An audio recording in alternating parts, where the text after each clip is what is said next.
Hello students, how are you? My name is Devesh Parmar. I hope you all are fine. आज हम बात करेंगे standard 10 grammar का topic है उपपद विभक्ति।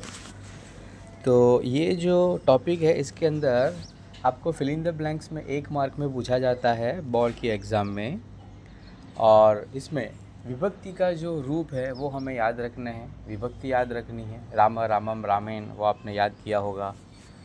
तो उसी में कुछ वर्ड हमें याद रखने हैं कि अगर ब्लैंक के आजू बाजू में ये वर्ड हो तो हमें ये विभक्ति का रूप लगाना है। देखो, तो इसमें पहला दिया है जो सेकंड केस है रामम, सेकंड विभक्ति। तो उसके ब्लैंक के आजू बाजू में उभयतः, परितः, प्रति, विना, अंतराय, निकषा ये वर्ड आते हैं, तो हम उसके साथ द्वितीय विभक्ति सेकंड केस यूज़ करेंगे रामम। देखो, जैसा एग्जाम्पल दिया है नीचे, मार्गम उभयतः वृक्षा सन्ति। तो मार्गम क्यों आया? क्योंकि बाजू में उभयतः है। गिरिम परितः मार्ग वर्तते, वृक्षम प्रति प्रकाशते विद्युतः, विद्याम विना निष्फलम ही जीवनम। तो इस तरह से जो विना है तो उसके लिए विद्या का विद्याम हो गया। तो हमें ये वर्ड खाली याद रखने हैं, ये 6 वर्ड है कि अगर ब्लैंक के आजू बाजू में ये 6 वर्ड आते हैं तो हम द्वितीय विभक्ति का रूप यूज़ करेंगे। सेकंड है जिसमें हमें थर्ड केस जब लगता है, तृतीय विभक्ति कब लगेगी? रामेन, रामः, रामम, रामेन। तो उसके लिए हमें ये 4 वर्ड याद रखने हैं, सह, सार्धम, समम, अलम। तो अगर ये वर्ड आते हैं ब्लैंक के आजू बाजू में तो उस समय हम तृतीय विभक्ति यूज़ करेंगे। जैसे जल प्रवाहेण सह, तो यहाँ सह आ गया तो प्रवाह का प्रवाहेण हो गया, समुद्रम मिलति। गिरिणाम सार्ध, सार्ध यानी साथ में। तो यहाँ पे गिरी ये इकारांत वाला जो नदी वाला टेबल है, तो इसलिए उसका थर्ड केस रहेगा गिरिणाम। अलम पठनेन, तो अलम है, अलम यानी स्टॉप, तो उसके साथ पठनेन यूज़ करेंगे। एंड धर्मेण एंड धर्मात आएगा, वीना है।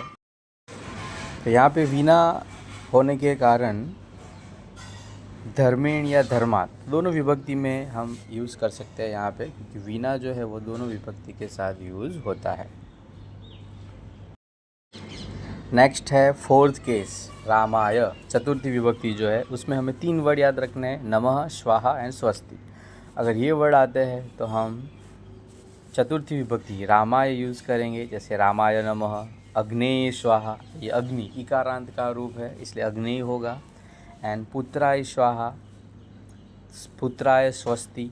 तो जो ये वर्ड होते हैं तो उसके साथ हमें चौथी विभक्ति चतुर्थी विभक्ति रामाय जैसा है वैसा हम यूज़ करेंगे। देन फिफ्थ केस रामात, जो पंचमी विभक्ति है, तो उसमें हमें 2 वर्ड याद रखने हैं, रूते एंड प्रभुति। कि अगर ब्लैंक के आजू बाजू में ये 2 वर्ड है तो हम पंचमी विभक्ति फिफ्थ केस यूज़ करेंगे। जैसे रूते ज्ञानात् न सुखम, बाल्यात् प्रभुति गायति। तो इस तरह से यहाँ पे जैसे रूतेन प्रभुति है तो उसके साथ ज्ञान का ज्ञानात् हो गया एंड बाल्य का बाल्यात्। देन 6 केस है रामस्य, तो जो षष्ठी विभक्ति है जिसमें कृते, अग्रे, पुरतः, अगर ये 3 वर्ड होते हैं तो उनके साथ हमें षष्ठी विभक्ति यूज़ करना है। जैसे संस्कृतस्य कृते जीवति, कृते आया इसलिए संस्कृतस्य हो जाएगा। देशस्य अग्रे, अग्रे आया तो देशस्य, एंड पुरतः आया तो सज्जनस्य, सज्जनस्य पुरतः दुर्जन न तिष्ठति। तो इस तरह से ये जो 5 अलग अलग विभक्ति के वर्ड दिए हैं, ये वर्ड हम याद रखेंगे तो हमें पता चल जाएगा और उसके साथ हमें ये 1 मार्क आराम से मिल सकता है। एक्सरसाइज है, देखो फर्स्ट है डैश समम पाठशाला गच्छ। तो यहाँ पे समम आया तो मित्र का हो जाएगा मित्रेण। डैश विना दुर्घटना न भवति, तो यहाँ विना है तो हो जाएगा कारणम। थर्ड है डैश निकषा कन्या दृष्टा, निकषा आया तो इसके कारण हो जाएगा कूपम। तो हमें यहाँ पे कौन सी विभक्ति लगानी है उसके लिए ये वर्ड याद रखने ज़रूरी है।